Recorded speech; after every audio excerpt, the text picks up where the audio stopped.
This is going to be the new thing. What am I talking about, chat? The right has gender and race and immigration to harp on so that you don't look at class. The liberals found their piggy bank, age, and they will milk this like a Easter cow. Age-based infighting, generational infighting. The young versus the old versus the young. Just don't talk about class, please. Just don't talk about class. Brilliant. So since we started talking about Americans, let's watch a TED Talk from 13 days ago by this guy, Scott Galloway, a man who sometimes says smart things and then says incredibly unhinged, idiotic things. Let's see the TED Talk and see what the problem with America's youngsters are. $100 that he doesn't mention the market or capitalism. Eh? Let's see. My name's Scott Galloway. I teach at NYU, and I appreciate your time. I have 44 slides in 720 seconds. Let's light this candle. Okay, so for those of you who don't know me, I'm actually a global television store. True story. I've had 4 TV series in the last 3 years. 2 of them have been canceled before they were launched, and 2 were canceled within 6 weeks. Let's recap. If we want to juice this thing, if we want to put a cattle prod up the ass of the economy. Bloomberg, the most trusted name in financial news. Not for long. I'm going to do whatever I can for this country if I stop. Jesus Christ. Okay. I start us with a question. Do we love our children? Sounds like an illegitimate question, right? Well, I'm going to try and convince you otherwise.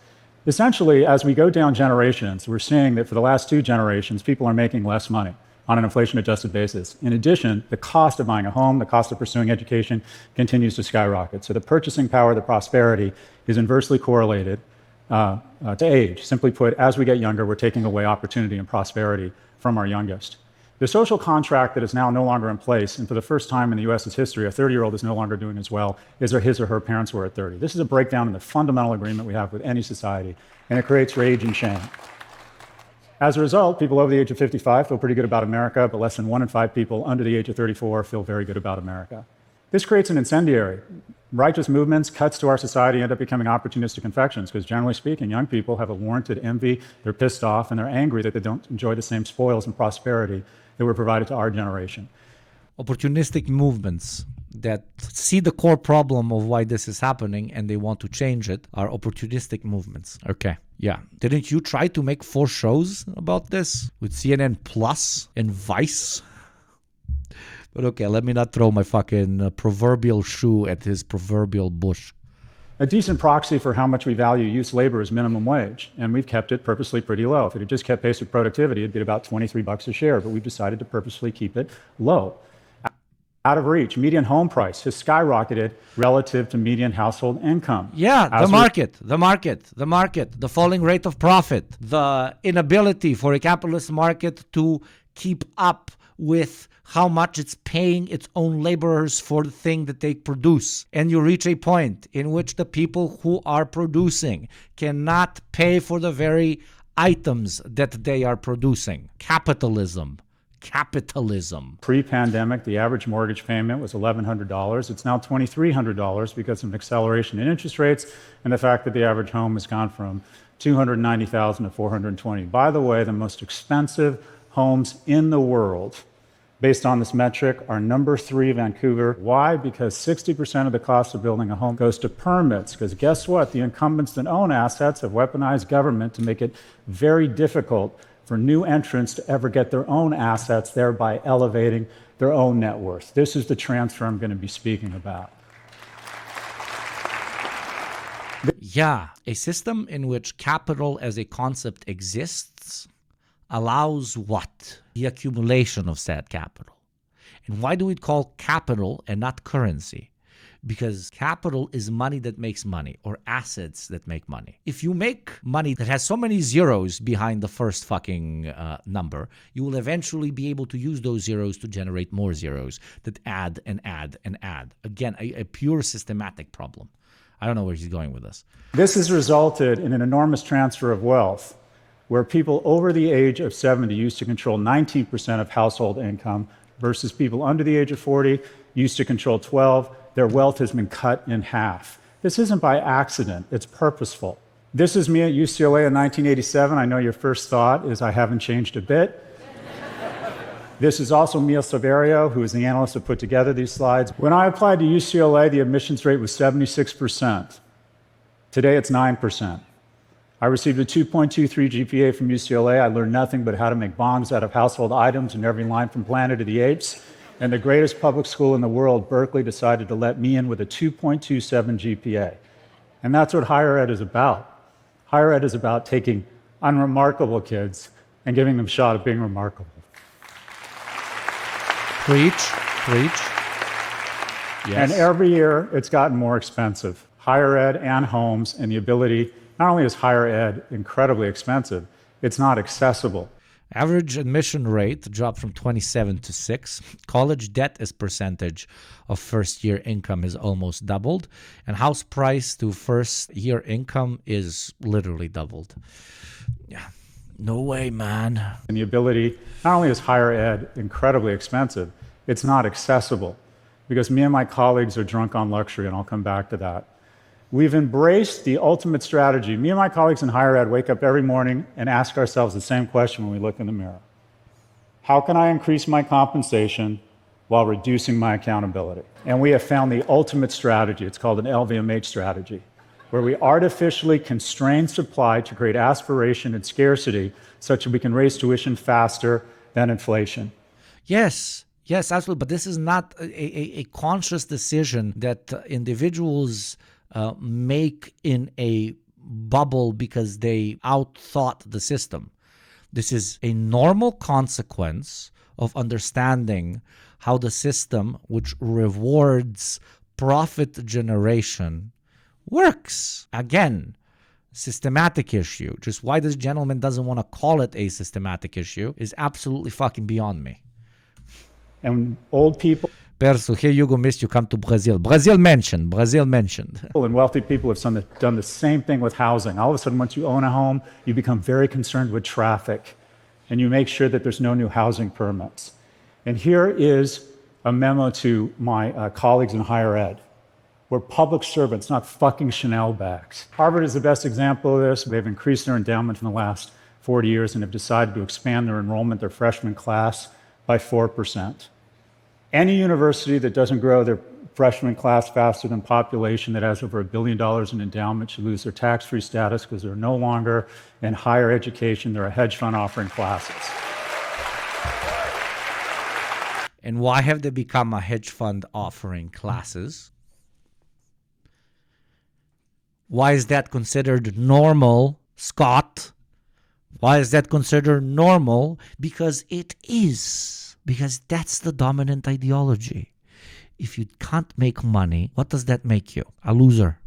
As an institution, as an organization, as an NGO, as a governmental body, whatever the fuck. So it's not about, which I feel like this is the direction it's going into, changing the mentality of these particular industries because we need to care about students, because that's impossible unless you change the very incentives that the system provides for different types of behavior, okay? You can't just say, let's all become better people. Sure, a bunch will still be better people inside of the system, but if you want to make vast changes, the only way you can do that is by changing the system itself and what it incentivizes de facto.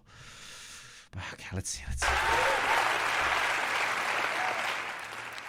My first recommendation, Biden should take some of that $750 billion earmark to bail out the 1/3 of people that got to go to college on the backs of the 2/3 that didn't, and give $1 billion to our 500 greatest public institutions, size adjusted, in exchange for three things. One, they use technology and scale to reduce tuition by 2% a year, expand enrollments by 6% a year, and increase the number of vocational certifications and non-traditional four-year degrees by 20%. Where does that get us? In just 10 years, that doubles the freshman seats and cuts the cost in half. This isn't radical. This is called college in the 80s and 90s. Another transfer of wealth. Look at what's happened to wages. Oh, they've gone up, not as much as corporate profits. There's a healthy tension between capital and labor. For the last 40 years, capital has been kicking the shit out of labor. Okay, I wonder why. Compensation of employee and index of corporate profits after tax. Yeah. And what, this is a moral failing or something?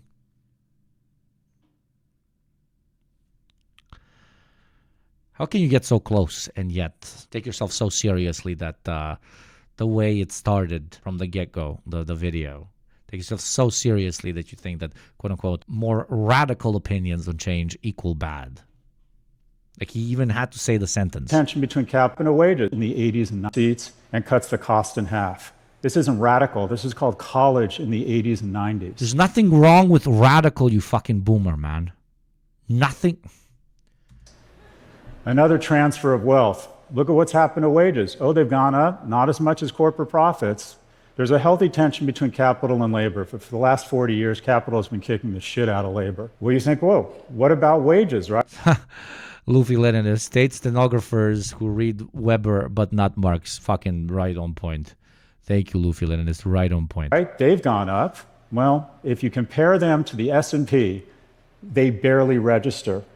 It's been an amazing time to own assets, but your attempt to get the certification or the income such that you can acquire assets has gotten harder and harder. In my class of 300 kids, it's never been easier to be a billionaire. It's never been harder to be a millionaire. By the way, our job in higher ed isn't to identify a top 1% of people who are freakishly remarkable or have rich parents and turn them into a superclass of billionaires.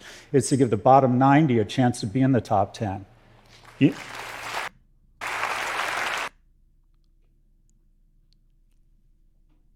Okay, good. But what will that bottom 90 when they become the top 10 do? It's a snake eating what? Its own ass. It will go back and restructure these very same educational institutions as a profit-building mechanism instead of an educational institution. Because at that point, their interests will be different. They're no longer a part of the so-called 90. It's unsustainable what you're fucking... Without systematic change, that is absolutely unsustainable. You know who doesn't need me or higher education? The top 10%. The whole point of higher ed is to give the unremarkables, i.e. yours truly, who was raised by a single immigrant mother, a shot of being remarkable. And what being remarkable is having more money. We still continue defining success and being remarkable as being the top 10% of earners. You say that education is now fucked because it's seen as an earning institution, and yet your definition again of success is your ability to earn. Am I screaming into a wall here? Am I fucking like poor equals unremarkable? Like you're talking shit about educational institutions only seeing profit as the driving mechanism, while at the same time saying that how much profit you generate is what defines you as remarkable. Does this not ring bells in your apparently smart brain? I'm sure it fucking does, but you consider everything radical to be insane, and oh my god, this is going to hurt somebody. Dude, I know so many fucking alums from my university that are exactly like fucking this, and they're so fucking condescending, and they think they've got the world by the balls because they're so fucking smart, man. They're so fucking, they don't take the fucking right and the left, man. We just need some fucking policy to fix this, fucking circle jerking shit. The transfer has been purposeful. While the cohorts, corporations, and the ultra-wealthy continue to garner more and more of our wealth, we have decided, if they win the gold, let's give them the silver and the bronze, and let's lower their taxes. This transfer is purposeful. It's not by accident. And it works. Senior poverty is way down, and we should celebrate that. Meanwhile, child poverty is flat to up. The third rail, I'm going to talk about Social Security. It would cost $11 billion to expand the child tax credit, but that gets stripped out of the infrastructure bill. But the additional $135 billion a year to Social Security, that flies right through Congress. And every year we transfer $1.4 trillion from a cohort that is increasingly doing less well to the cohort that is the wealthiest cohort in the history of this planet. I'm not against Social Security, but the criteria should be if you need it, not whether you have a catheter. 80% of you have absolutely no reason to ever take Social Security. It is bankrupting our nation, and we have fallen under this mythology that somehow it's this great social program. No, it's not. It's the great transfer of wealth. Means testing, yeah, great. People taking welfare when they don't need to puts a burden on society that we could be using for something. Liberals, they literally don't change. They don't change. I came in this with so much hope. Came in this for so much fucking hope. It's not billionaires. It's not military spending, which he's not mentioning. It's social security that is destroying young people's future. He's talking about 1.4 billion. It's this great social program. No, it's not. It's the great transfer of wealth from young to old. We got it. This is going to be the new thing. This is going to be the new thing. Right on the nose. This is going to be the new thing. What am I talking about, chat? The right has gender and race and immigration to harp on so that you don't look at class. The liberals found their fucking piggy bank. Age. And they will milk this like a fucking Easter cow. Age-based infighting, generational infighting. The young versus the old versus the young. Just don't talk about class, please. Just don't talk about class. Fucking brilliant. How is this happening? Because our representatives are in fact representative. Old people vote. Washington has become a cross between the land of the dead and the Golden Girls. Quite frankly, this is fucking ridiculous. And if I sound ageist,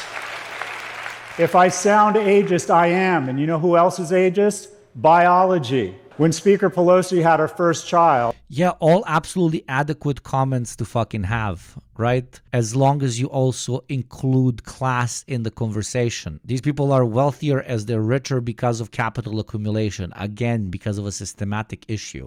Not because there's some inherent greed in older people that don't want to leave the youngsters with money and they don't care what happens to the young. Spinning it as like a cultural commentary or whatever the fuck is in no way different than spinning it as the fucking immigration conversation. Like cash cow.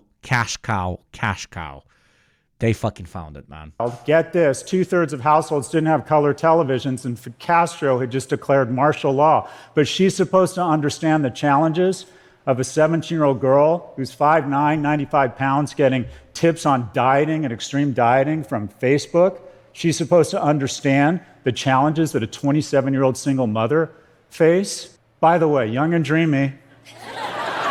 The great intergenerational theft took place under the auspices of a virus. I know, let's use the greatest health crisis in the century to really speedball the transfer.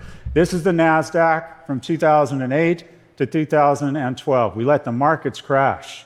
And by the way, you need churn, you need disruption because it's... ZPH, hi, Hugo and Chad just got home from a Palestine demo. Fuck yeah, good for you. Thank you very much for your service. ...seeds and recalibrates advantage and wealth from the incumbents to the entrants. It's a natural part of the cycle. But wait, lately, no, 1 million people dying would be bad, but what would be tragic is if we let the NASDAQ go down and guys like me lost wealth. So we pumped the economy. Guys who have capital lost wealth. Guys who have capital lost wealth. Doesn't matter how fucking old they are. Wonderful, a new child soldier, subscriber. Which again, increased the massive transfer of wealth. The best 2 years of my life, COVID, more time with my kids, more time with Netflix, and my value of my stocks absolutely exploded. And who has to pay for my prosperity? Not me. Future generations who will have to... Workers in general. Again, you hyper-focus on a sociological aspect of your society that sounds like it can answer all the main problems. And by doing that, even with good intention, you are removing the conversation completely from the discussion of the system. This is liberal brain rot. They will look at absolutely everything, sometimes very legitimate concerns, and the disbalance between wealth among the poor and the rich in the US is an absolute fact. But by only looking at that as a issue in and itself that doesn't exist in a systematic ecosystem, you're basically mellowing it the fuck out. You're redirecting. This is pure redirecting. To deal with an unprecedented level of debt. Why am I here and why do I get the prosperity I enjoy? Because in 2008, we bailed out the banks, but we didn't bail out the economy.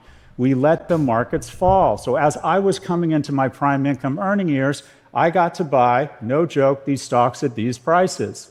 This is where those stocks are now. Where does a young person... Yes, accumulation of capital. You just did it earlier, so now you have more money. The problem is accumulating capital. The problem is private ownership of enterprises, which we call businesses. Nothing to do with you being 60 now. Find disruption. When you bail out the baby boomer owner of a restaurant, all you're doing is robbing opportunity from the 26-year-old graduate of a culinary academy that wants her shot. We need disruption. So now what is going to be the problem with Jeff Bezos? Not that he is an overexploitative fucking psychopath who doesn't let his fucking employees go to the toilet. Not because he's taken millions, made it into 100 million, and then allowed that 100 million to generate billions. Literally capital, recreating capital through mass labor exploitation. No, it's going to be because he's old.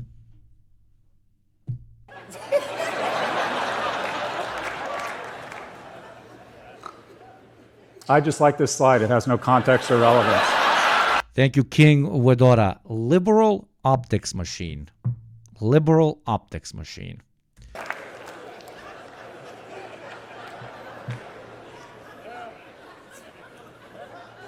We're economically attacking the young, but I know, let's attack their emotional and mental well-being. Let's take advantage of the fact of the flaws in our species with medieval institutions, Paleolithic instincts, and godlike technology.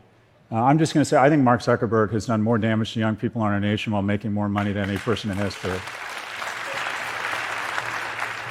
Oh, but wait, what could be worse? It's as if we let an adversary implant a neural jack into our youth to raise a generation of civic, military, and business leaders that hate America. How can we be this stupid? All right. Hating America bad. Division bad. Because old people, and not a system that allows these old people to be even wealthier. Dude's a part of the professional managerial class, literally a teacher of marketing, aka professor of nothing, simping for the capitalists as long as his wealth grows on the back of the working class. Skitty pop pop pop pop. Exactly. And as a previous member of the professional managerial class, and a very fucking successful one at that, they want to be good people while not understanding that they are part of the problem. So when you want to be that, you find other ways of seeing the world and who to pinpoint. But you cannot pinpoint the fact that you're part of the problem. And then you start inventing fucking D&D-esque analysis of the world and new divisions that were never even thought of before, and hyperfixate when it comes to the right wing on immigration and shit. And when it comes to the fucking libs on new shit like fucking age gaps and the old over-exploiting us, blah, blah, blah. The old are over-exploiting us not because they are inherently more greedy than the old people of the past, but because they're fucking capitalists who happen to be old as well. All right, this all adds up to a bunch of graphs all headed up into the right. And what are they? What's the first one? Oh, that's self-harm rates, which have exploded, especially among girls, since my colleague Jonathan Haidt pointed out it's really gone crazy since social went on mobile. What's the next one? Teens with depression. The next one, men and women not having sex. Biggest fear of my parents was that I was going to get in too much trouble. My biggest fear, honestly, is that my kids aren't going to get into enough trouble. By the way, my advice to every young person watching this program is go out, drink more, and make a series of bad decisions that might pay off. I agree completely, and I shout it at the chat every fucking time. But the reason people are not doing this is not because they prefer to fucking chat on Facebook. It's because the beer is fucking $5. Next graph, cumulative gun deaths. You're more likely to be shot in the United States if you're a toddler or an infant than a cop. Next graph, obesity, way up. By the way, the industrial food complex wants to addict you to shitty, fatty food so they can hand you over to the industrial diabetes complex. We should not romanticize obesity. You're not finding your fucking truth. You're finding diabetes. Yeah, and why do these industries push people into overeating? Why do they sell you cheap food that is highly caloric? It doesn't answer it. Maybe when we are man, I'm fucking losing my shit here. I swear to God, I will always say it. I dislike liberals more than fucking conservatives. I swear to fucking God, man.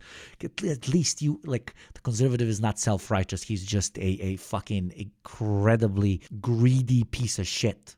These guys want to be incredibly greedy pieces of shit while also being the good guy. Just accept that you're part of the problem, man. And not because you're old and now you want to be more edgy like the kids in your fucking 2024 Steve Jobs outfit. Overdose deaths, way up. Deaths of despair. When I was in high school, it was drunk driving. Now it's kids killing themselves. Young people don't want to have kids anymore. 2/3 of people aged 30 to 34, able-bodied, used to decide to have at least one child.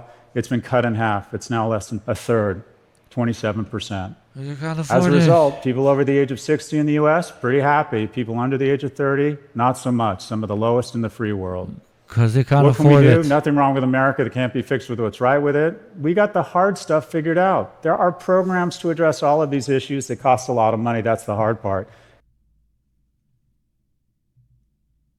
Figured out. There are programs to address.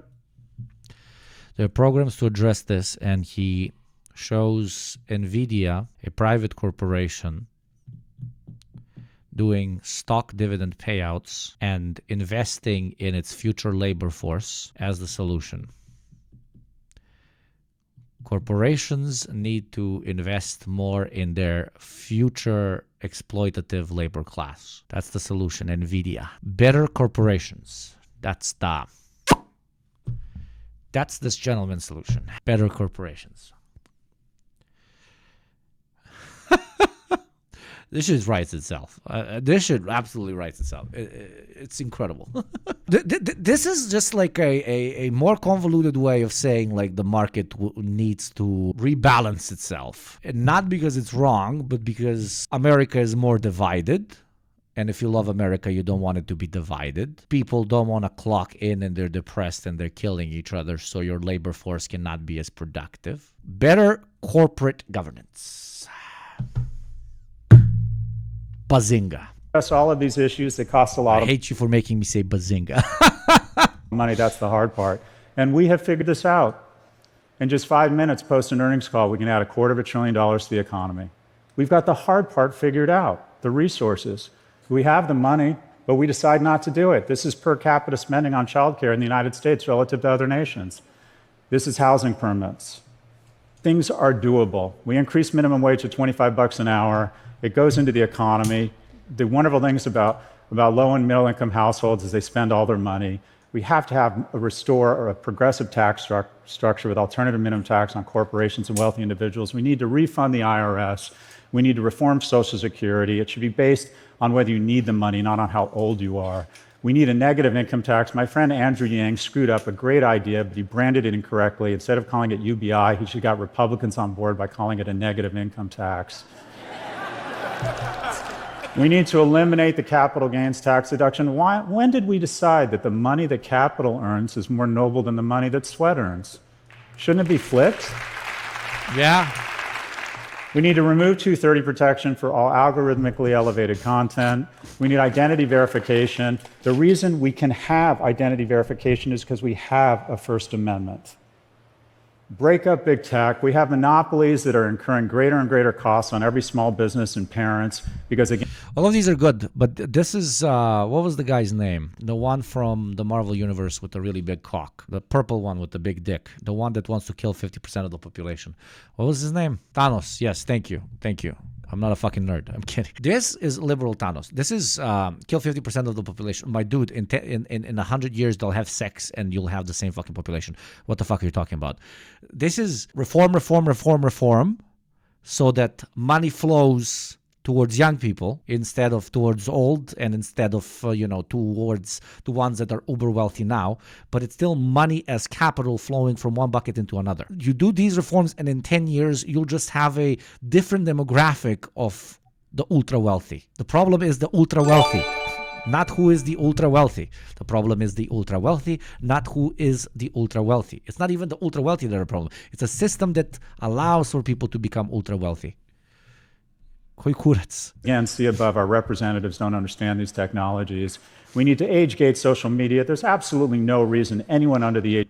Exactly, King Ghidorah with the fucking one-liners today. Chat, fucking legendary. Shift the demographics of capitalist leeches. Yeah, that's the fucking premise of everything he's fucking saying. Age of 16 should ever be on social media. Anyone under the age of 16 should ever be on social media. We need universal pre-K. We need to reinstate the expanded child tax credit. We need term limits, see above Andrew Yang. We need income-based affirmative action. Any visible signs of affirmative action make no sense at all. You would rather be born gay or non-white in the United States today than poor, and that's a sign of our progress and our need to recalibrate who we give advantage to. Affirmative action of which I'm a beneficiary. I wonder why. Right, chat? Whoa.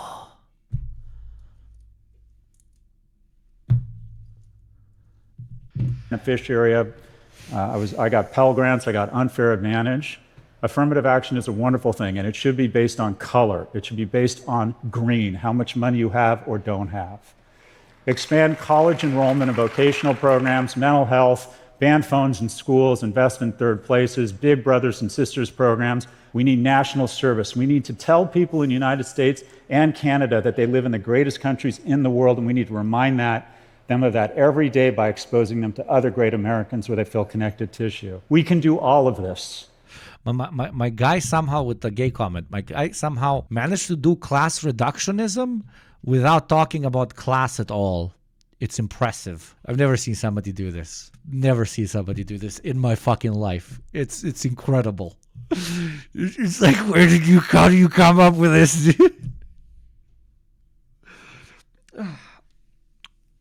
We can do all of it. We have the resources. Wonderful. The question is, do we have the will? This is my last subscriber. slide. It is an emotionally manipulative slide to try and get you to like me more. But it does have a message. This is the whole shooting match. Anybody here without kids, ask someone with kids. You have your world of work, you have your world of friends, you have your world of kids. Something happens here, your whole world shrinks to this. Again, you see the little potential cry. He wants his Wonderful. kid A to new grow child up in a soldier. better I mean, world. what- He understands the world is unjust. He understands that everything isn't working.